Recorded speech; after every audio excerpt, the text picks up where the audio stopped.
Olá! Entre a Terra e o Céu, de André Luiz, capítulo 16. Novas experiências. Nesse capítulo, nós vamos continuar a ver o desdobramento do corpo, seriam sonhos, né? E aí a gente lembra, Allan Kardec diz que muitas vezes o sonho não tem significado para o eu encarnado, mas sim para o eu espírito.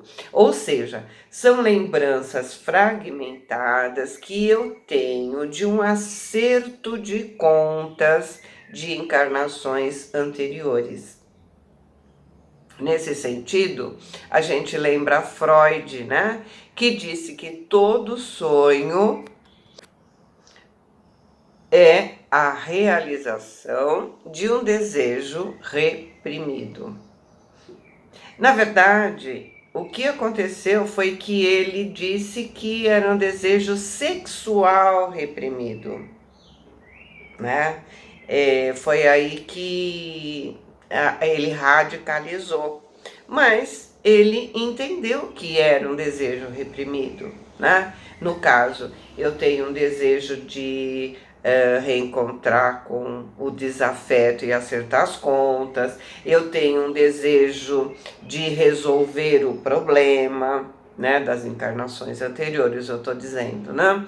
Quer dizer, quando eu reencarno com o objetivo de me melhorar. Se eu quero me melhorar é porque eu reconheci um ou mais determinados erros. E é isso que eu quero acertar. Então, eu tenho um desejo. E se, né, como nós não éramos tão santos, né, fizemos algo ruim, né, ou alguém segundo a nossa visão, né, alguém nos fez algo ruim, nós temos um desejo reprimido ali que exige reparação, né? Claro que outros sonhos são de vida atual, né? Outros são de aprendizados feitos no plano astral. Nós já vimos isso, né? A gente tem essa possibilidade de ir lá fazer cursos, enfim, depende da nossa disposição, da nossa vontade. Mas a gente tem que ver, né? Cada caso é um caso, certo? Só dando esse feedback no caso, né? Porque no capítulo anterior estava tendo assim um acerto de contas, né? Mal acabado, mas estava tendo, né? Então vamos começar este capítulo. André começa dizendo assim: noite fechada de alta, retornamos ao domicílio do enfermeiro, seguidos de Clarencio, que funcionava como sempre junto de nós por um mentor diligente, ou seja, um mentor afetivo, cuidadoso e amigo.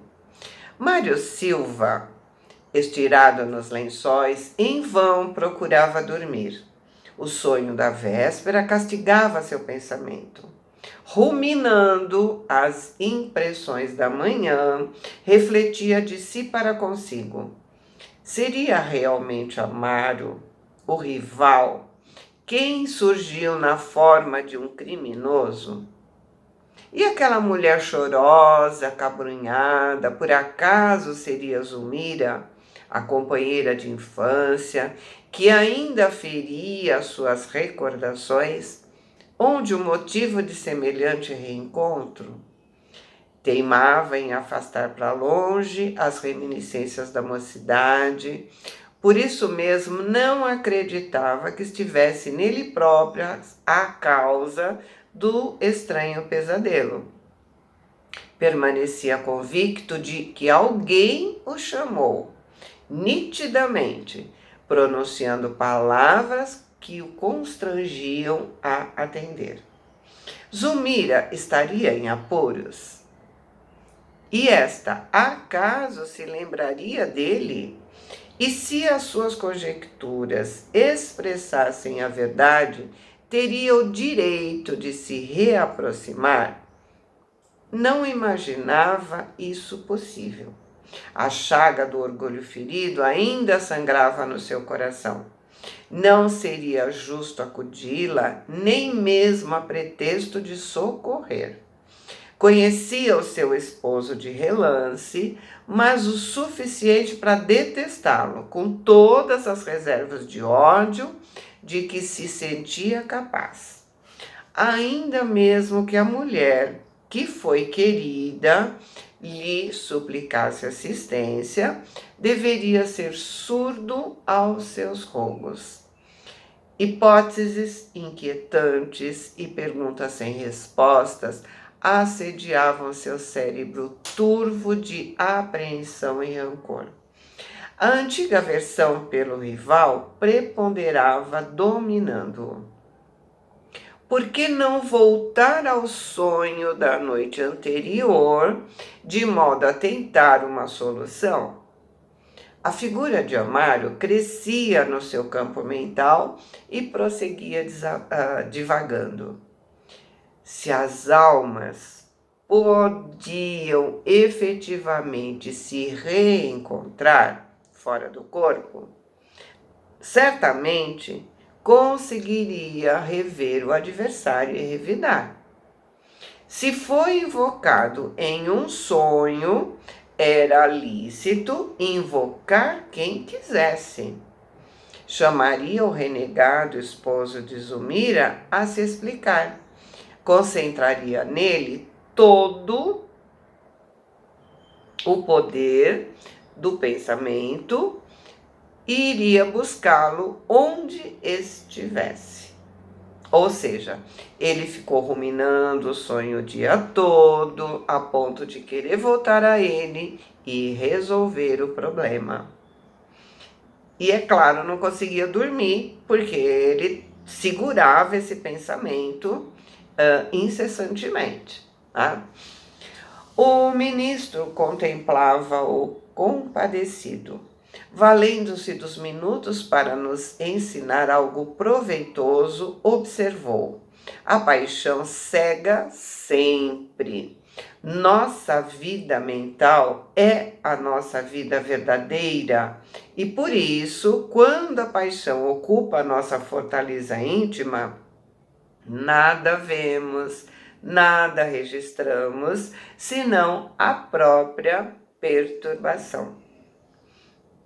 Em seguida, aplicou passes balsamizantes sobre o rapaz, que se virava desajustado no leito. Mário, como se houvesse sorvido brando anestésico, relaxou os nervos e descansou o corpo físico. Mas, ressurgindo em nosso plano, começou a extravasar os sentimentos que senhoreavam o seu espírito. Não assinalava a nossa presença, continuando, porém, sob a nossa observação em seus mínimos movimentos. Espantado e tateante, vagueou-se pelos ângulos do quarto, no veículo perispirítico extremamente condensado. Todavia, pouco a pouco, arregalou os olhos, dando a ideia de quem se detinha em aflitivos quadros íntimos. Anotando nosso assombro silencioso, o instrutor socorreu explicando. Como acontece ao nosso amigo Leonardo, o novo companheiro também padece angustioso complexo de fixação. Embora tenha o seu caso particular, algo suavizado pelas lutas da carne, que por vezes constituem abençoado entretenimento, não consegue diluir a obcecante recordação do inimigo. A mágoa é inquietante ferida mental. Enquanto se distrai nas tarefas comuns, alheia-se de alguma sorte ao tormento oculto que transporta consigo, mas em se vendo espiritualmente a sós, dá força ao ódio coagulado desde muito no coração. Aqui, o ódio coagulado deve ser entendido como ódio cristalizado. Observe, André não disse se ele veio numa encarnação compulsória, né? Mas ele guardava o trauma. Como o caso não foi bem resolvido, ele tinha na vida atual repetições do ocorrido. Ou seja, ele foi abandonado pela noiva, que se casou com outro, fazendo com que ele tivesse o ódio dela por esse abandono. E, por causa do abandono, ele não quis mais se ligar afetivamente com outra pessoa. Ele não tinha vida pessoal. Como muitos de nós, ele usava o trabalho como fuga. O trabalho é uma bênção, mas não como fuga. Por isso, a necessidade do perdão. Perdoar não é esquecer, mas é não ter fixação. Na vida atual, ele não demonstrava o ódio que trazia dentro de si. Na verdade, sua consciência carnal não tinha a menor ideia do seu trauma, de sua tristeza interior. E continuando, né? Clarencio diz: observemos. Mário desceu para a rua como um louco e, inalando o ar refrescante da noite, deu a impressão de quem se revigorava de repente, passando a gritar com voz estridente: Amário ladrão, Amário usurpador, aparece. Se tens dignidade, aceita minha vingança. Não tremerei. Onde ocultaste a mulher que eu amo? Responde, responde. Silva caminhava meio ébrio, sem direção, mas arremessava as palavras no ar com veemência e segurança. Havíamos dobrado esquinas diversas, e eis que, quando menos esperávamos, surge alguém ao encontro dele, em plena via pública. Como o impulso do ferro atraído pelo ímã, o esposo de Zulmira, em seu corpo sutil, correspondia ao chamado estranho do inimigo, desligado parcialmente da carne. A princípio, sim, enfrentaram altivamente. Entretanto, logo após, com a maneira de um homem mais educado, Amaro esboçou delicado recuo, se revelou preocupado em evitar conflitos e aborrecimentos. Porém, o enfermeiro, de ânimo rebelde, bradou desconcertante: Não te acovardes, bandido, não fujas, temos contas a acertar. Mas o ferroviário se afastava rápido. No entanto, o adversário, sem se abater no ímpeto, seguia inflexível, longe de renunciar ao escuro propósito de agressão. Acompanhávamos ambos, quarteirão a quarteirão, até que esbarramos à entrada de um abrigo doméstico que já conhecíamos, onde Amaro se dispôs ao ajuste pacífico. Demonstrando-se interessado em defender a tranquilidade familiar, o dono da casa parou à porta, aguardando o provocador. E Silva gritou exasperado: Então, é aqui o ninho das serpentes? Levantando o punho contra o rival humilde, prosseguiu Richento: Me pagarás muito caro a intromissão. Infame, enganador, onde puseste a mulher que era minha felicidade e minha vida. Quebraste meus sonhos, aniquilaste os meus ideais. Homem terrível, que fizeste de mim? Sou apenas máquina de trabalho, sem fé e sem esperança. E Amaro alegou desapontado: Eu não sabia, não sabia. Nunca tive a intenção de te ofender. Maldito, como sabes dissimular? Onde está Zulmira? Devo exterminar-te para restituir sua independência? E afrontado pela serenidade do outro, o enfermeiro acentuou: Por acaso não me reconheces? O interlocutor falou num suspiro: Sim, te reconheço. És Mário Silva, pessoa a quem devoto consideração e respeito. Consideração e respeito? Que desvelado fingimento! Onde a prova de apreço se me arrancaste a noiva, enganando-a com mentirosas promessas? Somente soube da tua velha afeição por ela quando meus compromissos no matrimônio não admitiam qualquer recuo. Mas, se alguém tivesse me comunicado lealmente quanto se desenrolava em torno de minha preferência, teria renunciado ao teu favor. Desejaria realmente te servir. Entretanto, agora... E Mário respondeu enfurecido: Hipócrita, não creio em tuas palavras de lobo disfarçado. Se me roubaste a única felicidade que eu esperava do mundo, a única felicidade era minha. Amaro fixou triste sorriso e disse: E acreditas que eu seja feliz? Admites no casamento apenas a exaltação dos sentidos inferiores?